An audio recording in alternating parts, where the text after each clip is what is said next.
Tiko Aryawardana, suami dari artis Bunga Citra Lestari alias BCL, dilaporkan ke Polres Metro Jakarta Selatan atas kasus dugaan penggelapan dana. Kasat Reskrim Polres Metro Jakarta Selatan AKBP Bintoro menyebut saat ini laporan tersebut sudah naik dari penyelidikan ke penyidikan pada Selasa 4 Juni 2024. Artinya pihak kepolisian telah menemukan adanya dugaan tindak pidana atas laporan tersebut. Meski begitu, Bintoro belum menjelaskan lebih detail terkait kronologi kasus itu, hingga apakah Tiko sudah dimintai keterangannya terkait kasus tersebut. Sebelumnya, laporan terhadap Tiko Aryawardana ini dilayangkan oleh mantan istrinya bernama Arina Winarto. Dari siaran pers yang diterima awak media dari kuasa hukum Arina, Leo Siregar, dugaan penggelapan terjadi sekitar tahun 2015 hingga 2021. Di tahun itu, Tiko Aryawardana dan Arina Winarto mendirikan perusahaan yang bergerak di bidang makanan dan minuman. Arina menjadi komisaris, sementara Tiko menjadi direktur. Sang pengacara menyebut untuk modal perusahaan seluruhnya dari Arina Winarto. Pada 2019, Tiko sempat mengatakan pada Arina jika bisnis mereka terancam tutup lantaran tidak kuat membayar sewa. Arina mulai merasa curiga dengan laporan Tiko tersebut. Ia pun langsung melakukan audit untuk memeriksa keuangan perusahaan dan menemukan indikasi penggelapan dana sebesar 6,9 miliar rupiah. Rupanya, selama menjalankan bisnis, Tiko menjadi satu-satunya orang yang berwenang mengelola keuangan perusahaan. Laporan Arina Winarto terhadap Tiko Aryawardana pun terdaftar di Polres Metro Jakarta Selatan sejak 2022. Namun, laporan tersebut baru sampai ke proses penyidikan, dimulai beberapa bulan lalu. Hingga berita ini diturunkan, Tribun News masih berusaha mencari konfirmasi dari Tiko Aryawardana atas munculnya pengakuan dari pihak mantan istri tersebut.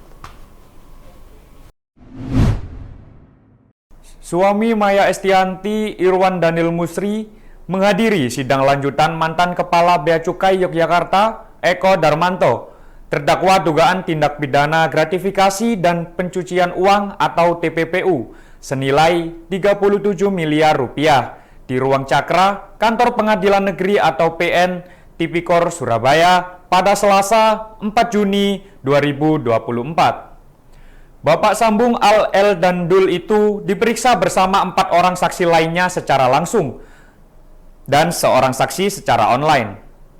Setelah disumpah, Irwan menjadi saksi pertama yang diperiksa majelis hakim. Berdasarkan surat dakwaan JPU KPK, Irwan diduga melakukan pemberian uang kepada Eko Darmanto sekitar 100 juta rupiah. Irwan mengatakan dirinya mengenal Eko secara tidak sengaja di sebuah hotel beberapa tahun sebelum pandemi COVID-19. Proses pengenalan tersebut hanya berlangsung sekitar 2 menit, sebatas perkenalan bahwa sosok Eko Darmanto merupakan petugas pegawai Bea Cukai. Irwan tidak mengetahui rekam jejak karir secara lengkap sosok Eko Darmanto, serta detail perkembangan karirnya.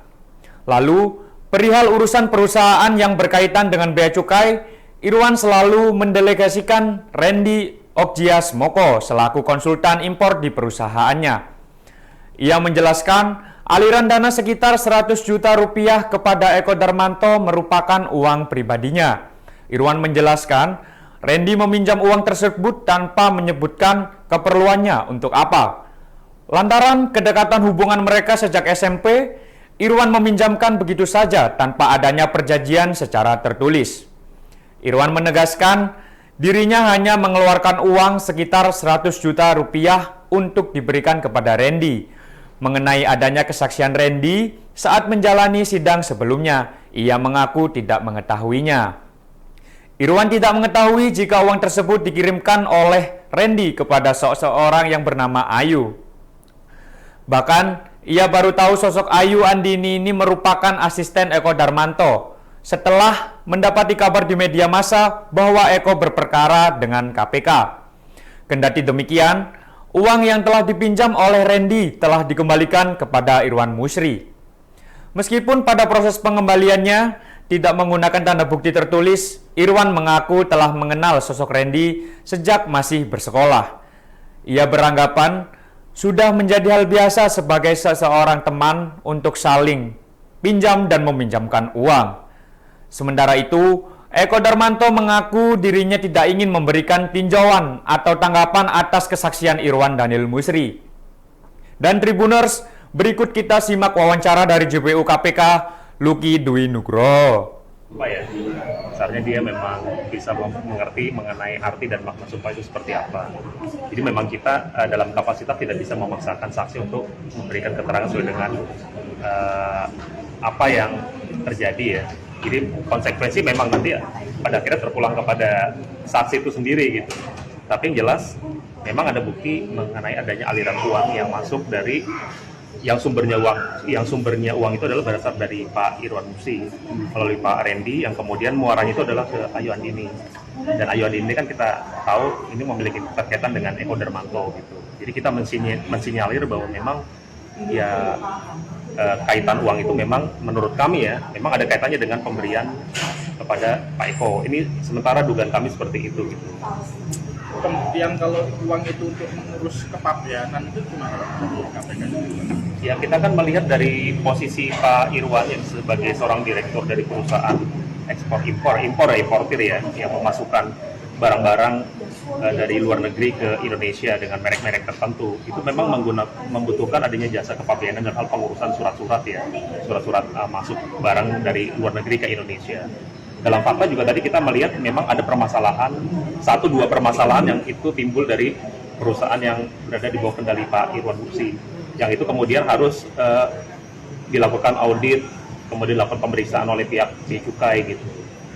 Jadi kita memang melihat ada tidak dari satu sisi ya, tapi dari berbagai sisi yang kita lihat mengenai posisi perusahaan yang memang ada kegiatan impor-impor yang membutuhkan dokumen itu. Di sisi lain juga Pak Irwan memang memiliki pengetahuan mengenai Pak Eko, meskipun menurut keterangannya hanya pertemuan itu dilakukan secara singkat gitu. Kemudian kita juga melihat adanya aliran-aliran uang yang notabene Ayu Andini yang kita mengetahui bahwa ini memiliki keterkaitan dengan Eko Darmanto. Jadi meskipun secara tidak kasat mata ya kita melihat di persidangan seakan-akan ini suatu hal yang biasa saja, tapi kalau kita mengkaitkan dengan fakta-fakta persidangan yang terdahulu pun juga modusnya ini hampir sama. Jadi dia dalam konteks untuk meminjamkan uang, dan uang itu pun tidak ada bukti mengenai bahwa terjadi proses pinjam meminjam. Padahal dari pengakuan Pak Irwan sendiri mengatakan bahwa uang 100 juta itu bukan uang sedikit, dan dia pun juga melihat bahwa butuh pengembalian dari pihak siapa tadi Pak Randy ya. Nah itu kan kalau kita melihat dari fakta-fakta itu ya kita melihat patut diduga ya ada aliran uang itu ada kaitannya dengan upaya melakukan pemberian semacam gratifikasi ya kepada Pak Eko Darmanto. Pak, pemberian kepada Eko Darmanto itu juga terkait dengan permasalahan yang ditemukan di perusahaannya. Gimana? Pemberian uang 1 juta kepada Eko Darmanto ini terkait kalau dengan... dari pengakuan beliau tidak. Kalau dari pengakuan beliau mengatakan itu tidak ada kaitannya dengan masalah-masalah yang dimaksud tadi. Tapi kalau kita melihat dari fakta kan ada 1-2 permasalahan yang terjadi kan. Yang kemudian itu penyelesaiannya dilakukan oleh pihak Bea dan Cukai. Meskipun dari sisi penjelasan ya seakan-akan tidak ada keterhubungan gitu. Tapi kita sebagai jasa kan tentunya tidak bisa berhenti pada posisi itu gitu ya. Kita harus melihat apa kepentingan. Kalau memang dia melakukan dikatakan ada konteks pinjam meminjam, sementara dia menilai bahwa uang itu bukan uang yang kecil, kan harusnya memang ada semacam hitam di atas putih, ada perjanjian. Itu sebenarnya untuk mengantisipasi manakala terjadi uang prestasi misalnya. Nyatanya ini tidak dilakukan hal-hal yang semacam itu. Apakah pemberian itu Pak pada saat itu terdakwa ini menjabat sebagai apa? Tadi kita lihat juga coba kami menggali mengenai proses kegiatan impor ya, mengenai pengurusan surat-surat kepabeanan. Itu ada beberapa jalur yang memang dilakukan dalam kaitan dengan perusahaan milik Pak Irwan Musri tadi. Ada melalui Cengkareng, ada melalui Tanjung Priok, dan ada juga melalui Tanjung Perak. Dan dia pun mengetahui bahwa Pak Eko itu pernah menjabat sebagai di Cengkareng kalau tidak salah mengatakan seperti itu kan. Presiden Joko Widodo rupanya tidak merestui Kaisang untuk ikut dalam Pilkada 2024. Hal ini disampaikan Jokowi pada Ketua Umum PAN Zulkifli Hasan atau Zulhas. Dikutip dari Kompas.com, Zulhas mengaku sempat berbincang dengan Presiden Jokowi setelah rapat kabinet. Ia bertanya mengenai wacana Kaisang maju sebagai Wakil Gubernur DKI Jakarta. Merespon hal itu, Jokowi diakui Zulhas menunjukkan reaksi penolakan. Zulhas sendiri meyakini bahwa Kaisang adalah sosok yang tepat untuk memimpin Jakarta. Ia menyebut bahwa dibutuhkan pemimpin muda di masa sekarang. Zulhas mengaku sempat melobi Jokowi soal putusan MA yang mengizinkan Kaisang maju pilkada. Namun, lagi-lagi Jokowi menolak dan melarang Kaisang maju pilkada. Meski begitu, Zulhas juga bercerita ke Jokowi bahwa PAN sudah mengusulkan agar Kaisang maju pada pilkada. PAN ingin Kaisang maju dengan salah satu kadernya, yaitu Zita Anjani di Jakarta. Sebelumnya, nama Kaisang memang masuk dalam bursa Cawagup DKI Jakarta. Namanya disandingkan dengan keponakan Presiden terpilih Prabowo Subianto, Budi Jiwandono di Pilkada DKI Jakarta. Namun Budi menyatakan dirinya telah diminta Prabowo untuk berada di DPR RI. Fakta baru terungkap terkait kasus pencabulan ibu muda terhadap anak kandungnya sendiri. Tersangka R disebut sempat diminta oleh akun Facebook Ica Syakila untuk merekam video saat ia berhubungan intim dengan suaminya. Namun lantaran tak ada suaminya, R nekat melakukan aksi bejatnya terhadap sang anak yang masih berumur 5 tahun. Kabid Humas Polda Metro Jaya, Kombes Pol Ade Ari Syam Indradi, dalam keterangan pada Senin 3 Juni 2024 mengatakan tersangka sempat menolak permintaan dari akun Facebook Ica Syakila karena suaminya kala itu tidak berada di rumah. Namun akun tersebut mengancam R dan meminta tersangka berhubungan badan dengan anak lelakinya. Lantaran merasa diancam, tersangka pun menuruti permintaan akun Facebook tersebut. Adapun aksi bejat R dilatar belakangi motif ekonomi. Mulanya, R dihubungi oleh akun Ica Syakila yang menjanjikan uang 15 juta rupiah jika mengirimkan foto tanpa busana pada 28 Juli 2023. Karena desakan ekonomi, R pun mengirimkan foto yang diminta oleh akun tersebut. Namun akun itu tidak mengirimkan uang meskipun R telah mengirim fotonya. Akun tersebut malah mengancam akan menyebarkan foto tidak senonoh R jika permintaannya tidak dituruti. Hingga berita ini diturunkan, diketahui akun Facebook tersebut kini tidak bisa lagi dihubungi. Bahkan keterangan tersangka setelah dikasih foto bugilnya, si pemilik akun Facebook itu mengancam, justru kemudian mengancam tersangka agar tersangka mau berhubungan dengan suaminya, kemudian divideokan dan dikirim ke dia lagi. Tersangka menolak karena suaminya tidak ada di rumah. Kemudian yang ada hanya anaknya, seorang anak laki-laki. Akhirnya si pemilik Facebook itu meminta tersangka agar tersangka melakukan hubungan badan dengan anak laki-lakinya.